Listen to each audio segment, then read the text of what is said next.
Moi, je m'appelle Tony Mascotte. Je suis là depuis les années 80 et je suis arrivé en France dans les années 77. Voilà, je fais du hip-hop, je suis un fan du hip-hop. Ça m'a toujours attiré et puis je trouvais que c'était une bonne façon de découvrir aussi la vie, beaucoup de choses ça m'a appris beaucoup de choses en fait. Moi j'ai commencé bien longtemps. En fait, à l'époque, je dansais déjà avant le hip-hop en fait. Moi, j'ai commencé à danser quand je suis arrivé en France. Je suis arrivé en 77 en France. En 78, 79, je dansais déjà ce qu'on appelle le rock'n'roll à deux. Parce que je faisais partie d'un crew qu'on appelle les Black Panthers. Et nous, on dansait déjà avant. Moi, je faisais des claquets, je faisais aussi du mime avant le hip-hop. Le hip-hop, j'ai découvert ça à la Courneuve quand il y avait le Rap Tour qui est arrivé ici à la fête de l'UMA. Et ce qui m'avait choqué, c'est qu'il y avait tout en même temps. Il y avait des gens qui graffaient, qui dessinaient, et des filles qui sautaient à la corde. Je comprenais rien, mais je trouvais ça très intéressant. Et c'est à partir de là, et en même temps, j'avais la chance aussi que mes grands avec qui je traînais étaient aussi les videurs de la boîte où tout le monde allait s'amuser le dimanche, le Bataclan. Donc, du coup, c'était un peu plus facile pour moi. Donc, j'ai appris, j'ai découvert après le hip-hop. Après, je voyais des gens danser comme Solo, comme Xavier, comme Blaise, Gabin, Joss, tous ces gens-là qui dansaient déjà. Moi, je n'étais qu'un débutant, je les regardais, mais je dansais déjà, mais pas dans la même danse.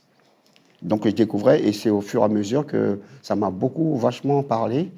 Et je me suis mis aussi à faire ça, à faire du hip-hop. C'est de là toute l'histoire. Mais c'est grâce aux Black Panthers. La danse, pour moi, c'est mon essence, c'est ma vie. C'est ce qui me maintient tous les jours. C'est, comme on dit, c'est ce qui me fait me lever le matin, avoir le sourire, même quand ça ne va pas. C'est la danse qui me réconforte. Ah, moi, je ne sais pas si je dois raconter. En fait, moi, dans ma vie, je voulais juste danser, en fait. Tout ce qui est arrivé, bon, par la force des choses. Mais moi, mon souhait à la base, c'est je voulais juste danser parce que je kiffais. Je ne savais pas ce qui allait m'arriver. Je n'avais pas programmé tout ceci.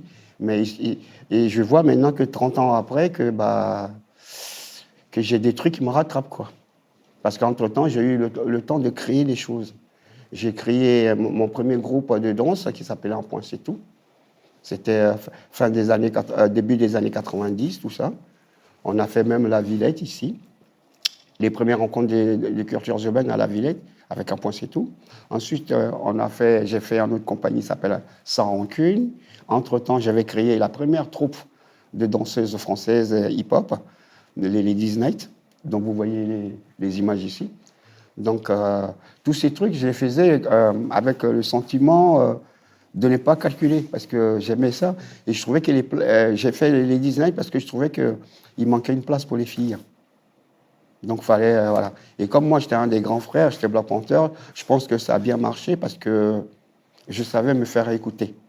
Et j'étais aussi quelqu'un de respectueux envers les autres. Et je pense que ça, c'est super important dans l'hip-hop. Le respect avant tout. En fait, moi, je ne suis pas le gars qui juge les gens. Moi, c'est à travers les actes que je vois les gens. Parce que les paroles, tout le monde sait parler. Il y a des gens qui savent mieux écrire que d'autres. Il y a d'autres qui savent moins parler, moins de phraser, mais qui veulent dire la même chose. Mais aujourd'hui, ce que je remarque, c'est que le hip-hop est devenu un moyen. C'est plus comme en fait, c'est plus la rage comme nous on avait, qu'on se battait pour quelque chose. Maintenant, c'est trop facile d'être hip-hop. Tu peux être même chez toi, allumer ta télé, ton ordinateur et tu fais du hip-hop. Avant, ce n'était pas possible. Mais ce que je trouve aujourd'hui, c'est que le hip-hop, comme je disais tout à l'heure, il est devenu planétaire. C'est-à-dire que, pourquoi j'ai dit qu'il n'y a pas d'arrêt dans le hip-hop, il n'y aura pas d'arrêt. D'ailleurs, le slogan le dit, hip-hop don't stop. Tu vois, il le dit. Donc, et le hip-hop, pour moi, je pense qu'aujourd'hui, on est arrivé à une phase où tu ne peux plus rien faire. On est là. Quoi que tu fasses, le masque, il est tombé, on est là. Voilà, les vrais hip-hopers, ils sont là. Et nous, on a le droit de raconter nos histoires, on a le droit de raconter notre vécu, ceux qui ont témoigné, ceux qui étaient là, ceux qui sont partis, malheureusement. Pour tout cela, la France doit pouvoir au moins compter sur son hip-hop en France. Et aussi, ceux qui sont battus pour ça, pour sa culture. Parce que nous, on ne s'est pas battus pour que la culture parte en cacahuète. J'espère que les gens nous entendront que la culture hip-hop, elle est importante pour nous, pour la France et pour les générations à venir. Et les générations d'aujourd'hui, on ne peut pas les cracher dessus parce que nous, on a été pareil. Moi, je crache sur personne parce que quand on est jeune, on fait toujours, c'est dans l'expérience qu'on apprend, qu'on devient quelque chose. Aujourd'hui, ils vivent ce qu'ils vivent, tant mieux. Parce que moi, j'ai une école, ça fait 22 ans que j'ai une école. Donc, forcément, les jeunes, je suis tout le temps avec eux. Moi, je n'ai pas d'âge, moi. Je suis intergénérationnel. C'est-à-dire que je peux parler à un gamin de 12 ans comme je peux parler à une personne de mon âge. Il n'y a pas de problème pour ça. Et comme je suis tout le temps avec les jeunes, je sais ce qu'ils veulent. Donc, d'ailleurs, je suis le premier à créer une école de danse en France, professionnelle hip-hop. Aujourd'hui, il y en a plein. Et j'en suis le premier satisfait. Parce qu'il faut quand même quelqu'un aller au combat pour qu'il y ait les autres qui puissent comprendre. Et c'est ça la réalité. Aujourd'hui, comme les battles, on a le meilleur en avant. Les plus gros battles, c'était en France. Tu vois? Et tu as les meilleurs danseurs, à un moment donné, de la planète, c'était la France. Je suis désolé. Nous-mêmes, les Ricains, on envoyait des petits pour les réveiller chez eux là-bas. Que ce soit B-Boy Summit, que ce soit avec Walid, que ce soit avec Benji, que ce soit avec tout. On les a tous envoyés, nos petits là-bas. Donc les Ricains sont revenus. Mais nous, on est là. La France a toujours... La France, de toute façon, vous savez, nous, dans le monde entier, on a le premier pays en France où il y a eu la première émission mondiale de hip-hop à la télévision. Citez-moi un autre pays, et après, je vous dirai. On a eu ce qu'on appelle Soul Train. Ce n'est pas pareil. C'est une émission où on invite des musiciens, des machins, mais HIP, HOP, ça reste quelque chose de très, très fort. Et je voulais profiter aussi, parce qu'on oublie souvent les gens qui ont œuvré dans le monde du hip-hop, sans qu'on les voie en discrétion, dans l'ombre. Je voudrais dire un grand merci, et aussi à paix à son âme, Monsieur Paco Rabanne, pour nous avoir laissé ta salle de danse, pour les danseurs de rue, pour tout le monde, et à Colonel Fabien, où on venait s'entraîner. Merci beaucoup pour ça. Le parcours du hip-hop, ça fait bientôt, je pense, 40 piges, quoi, qu'il s'autogère, et maintenant qu'on a toujours combattu dans l'ombre. Mais aujourd'hui, de pouvoir sortir de l'ombre, c'est super intéressant. C'est super intéressant dans le sens que les gens n'ont plus le choix, en fait. Parce que le hip-hop, à l'époque, les gens prenaient ça pour une mode. Moi, je peux vous dire, parce qu'il y a des moments où j'étais même critiqué quand je dansais. On me disait, c'est fini les gants blancs, c'est fini tout ça, machin. Mais aujourd'hui, où je me réjouis, moi, c'est que le hip-hop est devenu planétaire. On ne peut plus jouer avec ça. Tous les gens qui disaient le hip-hop, c'est comme ça, c'est machin, machin, maintenant, on voit tous leur face comme elle change. Et c'est là. Et je suis content que le hip-hop arrive aujourd'hui au Philharmonie, parce que sa place, elle doit arriver aussi. À un moment donné, il faut lui faire la place au hip-hop. C'est important. Et le hip-hop regroupe toutes les choses, la musique, le Philharmonie, c'est pareil. Tout ça, ça va ensemble. Et je pense que c'est vachement intéressant que même ils ont mis l'Expo 360 ici, avec François. Et maintenant, Romu qui fait le truc pour le Battle des légendes.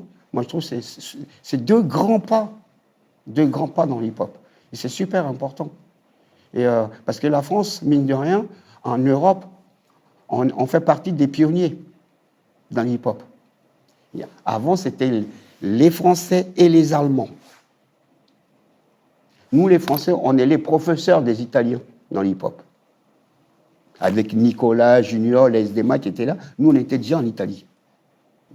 On a enseigné là-bas. Et donc, du coup, moi, je pense que ce qui soit arrivé au Philharmonie, c'est une très belle chose. Et franchement, je suis content. Et je pense que pour le hip-hop aussi, on est tous contents que, quand même, on puisse avoir nos souvenirs, nos vécus, surtout, et d'être mis en place par quelqu'un qui a vécu, qui vit aussi le hip-hop. Pas quelqu'un qui s'est levé de son lit, qui dit « ouais, je vais rentrer dans l'hip-hop pour faire un article ». Combien souvent d'autres sont arrivés pour faire ceci. Le battle légende, j'imagine même pas. Ça va juste quelque chose de légendaire qui va rester. Il n'y a pas de problème. Tout le monde sait qui est là. Tout le gratin du hip-hop sait qui sont là. C'est là la légende. Les légendes, ça ne s'invente pas. C'est des vécus. C'est des gens qui ont vu des choses, qui ont soulevé des montagnes, qui ont fait des trucs, qui sont battus. C'est ça qu'on dit les légendes. Et que Romuald, qui est encore qui est aussi une légende, qui sera une légende plus tard, parce qu'il est encore dans sa génération. Mais de sa génération à pouvoir penser déjà à ça, il est déjà une légende pour moi. C'est comme ça la vie. Parce que plus tard, il faudra lui rendre hommage à ce qu'il fait. Parce que nous, il nous rend hommage. Comme François rend hommage aussi à la culture hip-hop. Plus tard, c'est nous qui devons leur rendre hommage. Mon projet à moi, c'est en fait, j'ai tellement fait de choses dans ma vie que ce que je faisais, comme je vous ai dit tout à l'heure, moi je voulais juste danser. Je n'avais pas pensé ce qui allait m'arriver. Mais c'est aussi un bien. Parce que 30 ans après, on te dit, tiens, tu as fait ça, tu dis, oh, c'est moi qui ai fait tout ça. Ben, je suis content. Je suis content de ce que j'ai fait. J'ai plus spécialement grand-chose, moi. Moi, j'ai fait ce que j'avais à faire. Et je continue encore à travailler selon ma santé, ce qu'elle me permet, et ce que mon corps me permet, et si des idées me permettent, et si mes jeunes que je forme me soutiennent toujours, et que tous mes amis dans le hip-hop sont toujours là, sont toujours bien ancrés dans le mouvement. Et moi, le jour que le hip-hop deviendra un boulet pour moi, j'arrêterai. Il n'y a pas de photo, je ne vais pas faire semblant de dire « je suis toujours là, grand guerrier », quand on n'est plus guerrier. Voilà. Mais en tout cas, moi, je dis que le hip-hop, don't stop. On est là, on restera en force. Et j'espère qu'il y a d'autres gens qui feront des choses plus tard. Mais ce qu'il faudrait faire, c'est un vrai film sur le hip-hop français. Et ça, ce sera un vrai carton. Et on a les gens pour le faire, du hip-hop. Mais le budget, ça reste à vous. On vous le laisse.